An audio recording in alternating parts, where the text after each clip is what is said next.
Okay, so our point we plotted, point F, is in quadrant 2. Again, 1, 2, 3, 4. It's in quadrant 2.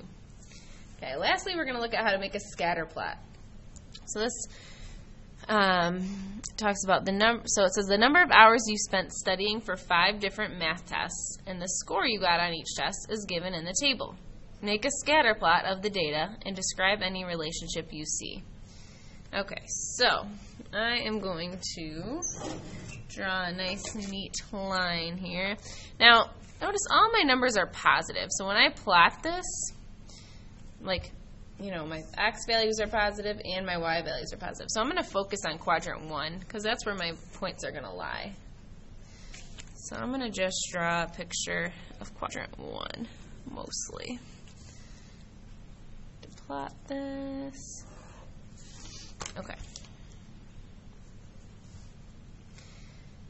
Now, I'm going to say my hours studying are going to be my x values and my test scores are going to be my y values.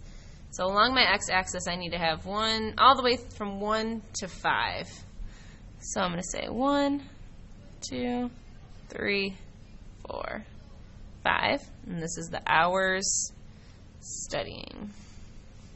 Hours spent studying.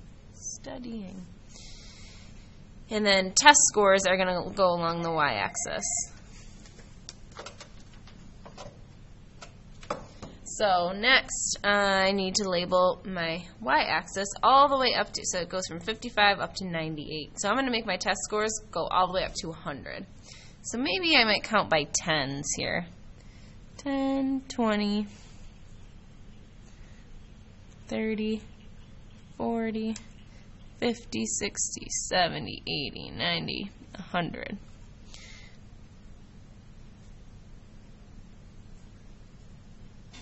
Okay, now I'm ready to plot my points.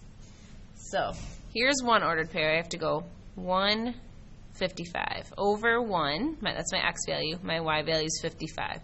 So 1, 55. Okay, so there's 1 point. Then I have 3, 78.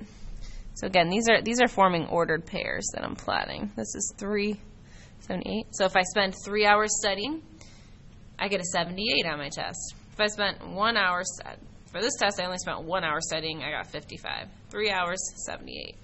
When I spent 4 hours, oh wait, so let's plot this one. Over 3, up 78. So 78 is almost to 80, not quite.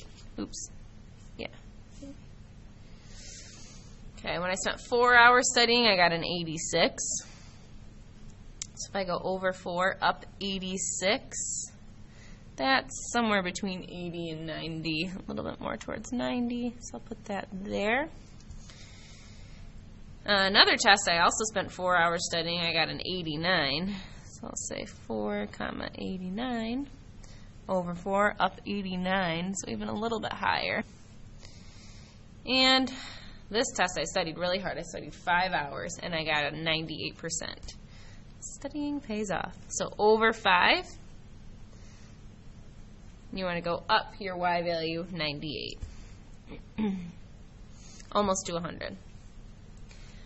So it says make a scatter plot and describe any relationships you see. So as I move from left to right on my graph, it seems to be that my points are increasing. Okay, so that makes sense. The more I study, the higher my test score is.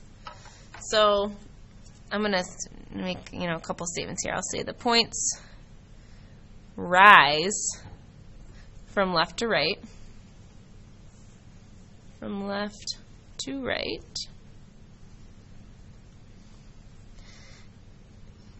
as the hours spent studying increase, the test scores increase. Okay, so the more I study, the better I do on a test. That is almost always going to be true.